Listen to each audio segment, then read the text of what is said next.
पश्यतिं पांडुपुत्रम् आचार्य महितां च युद्धं द्रुपद पुत्रे तव श्रेयसधिमाता। Hello and welcome to the maids of God. आज हम बात करने वाले हैं भगवत गीता के अध्याय 1 श्लोक 3 के बारे में।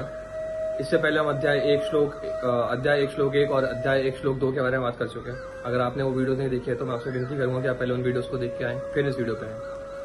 तो इस श्लोक में जो दुर्योधन है वो अपने गुरु द्रोणाचार्य जी से कहता है, O my teacher, behold the great army of the sons of Pandu, so expertly arranged by your intelligent disciple, the son of Drupad। तो अब इस श्लोक को अगर ध्यान से सुना जाए, देखा जाए, पढ़ा जाए, तो जो दुर्योधन है वो एक बहुत ग्रेट डिप्लोमेट है। वो चाहता है द्रोणाचार्य को बार बार ये बताने से उसको लगता है कि वो उनकी कमियों को नोटिफाई कर पाएगा कि आपने हमारी सेना को गलत तरीके से अरेंज किया और जो आपका शिष्य रह चुका है धृष्टद्युम्न, जो कि राजा द्रुपद का पुत्र है, उसने कितने अच्छे तरीके से अपनी सेना को तैयार किया है, उसके युद्ध भूमि में लाके खड़ा किया है। हालांकि द्रोणाचार्य जितना बेहतरीन और बड़ा योद्धा, बड़ा सेनापति, या यूं कहें कि बड़ा डिप्लोमेट शायद उस समय के दुनिया में नहीं रहा होगा, पर फिर भी दुर्योधन की मूर्खता कहें या दुर्योधन की इसको डिप्लोमेसी कहें कि वो अपने ही गुरु द्रोणाचार्य को बार बार जाके बोल रहा है कि पांडु सेना के जो सेनापति धृष्टद्युम्न है उन्होंने कितने अच्छे तरीके से अपनी सेना को नेतृत्व कर रखा है, अपनी सेना को तैयार कर रखा है। इसको और डीपली समझने के लिए हमें, इस संदर्भ को समझने के लिए हमें उस तरफ कहानी को जाना पड़ेगा जब राजा द्रुपद और द्रोणाचार्य अपने गुरुकुल के समय में मित्र हुआ करते थे। जो महामुनि भारद्वाज हैं, उन्हीं के, जो कि द्रोणाचार्य के पिता भी हैं, उन्हीं के आश्रम में राजा द्रुपद द्रोणाचार्य अन्य विद्यार्थियों के साथ पढ़ा करते थे। और उस समय में राजा द्रुपद और द्रोणाचार्य की बड़ी घनिष्ठ मित्रता हुआ करती थी। तो उन्होंने अपने भविष्य के लिए दूसरे को बहुत सारे वचन भी दे रखे थे। परंतु जब समय बदला, समय आगे बढ़ा, दोनों बड़े हुए, राजा द्रुपद पांचाली नरेश के राजा बने। पांचाली जिनकी आगे चल के पुत्री द्रौपदी पांचाली नाम से जानी भी गई। और जो द्रोणाचार्य थे, दुर्भाग्य से उनका जीवन बड़ा ही गरीबी में निकला।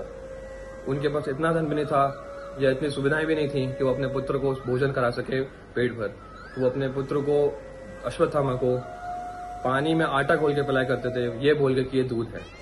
तो जब ये गरीबी का हाल उनकी पत्नी से और देखा नहीं गया तो उन्होंने अपने पति द्रोणाचार्य जी को बोला कि आप राजा द्रुपद, जो गुरुकुल के समय आपके मित्र रहा करते थे, उनसे जाके मदद मांगिए। परंतु राजा द्रुपद अपने राजा बनने के अहंकार में इतने थे कि उन्होंने मदद करना तो दूर, पहचानने से भी इनकार कर दिया और ये कह के उनकी बात को काट दिया कि ऐसा नाम का मेरा कोई मित्र नहीं था, और फिर भी अगर एक ब्राह्मण दान की आशा से आया तो हम केवल उनको दान दे देंगे, पर ये मित्र नहीं है हमारा।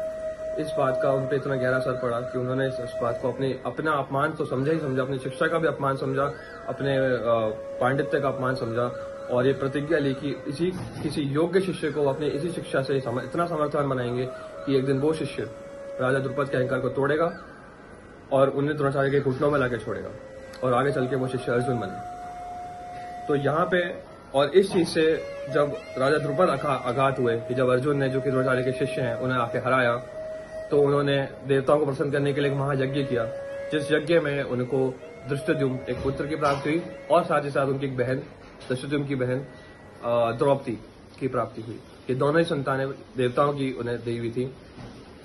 तो द्रौपदी से तो पांडवों का विवाह हुआ और इसके चलते धृष्टद्युम्न पांडव सेना के सेनापति भी बने। और यहाँ पे दुर्योधन और यहाँ तक कि धृष्टद्युम्न भी पांडवों के समान ही जब द्रोणाचार्य के पास अपनी शिक्षा लेने गए, तो ये जानते हुए भी कि ये मेरे शत्रु का पुत्र है और मेरे वध के लिए यहाँ पे धरती पे देवताओं ने इसको भेजा है, ये जानते हुए भी द्रोणाचार्य ने उनको अपनी शिक्षा, एक शिक्षक होने के कर्तव्य से पूर्ण शिक्षा दी, सब कुछ अच्छे से सिखाया।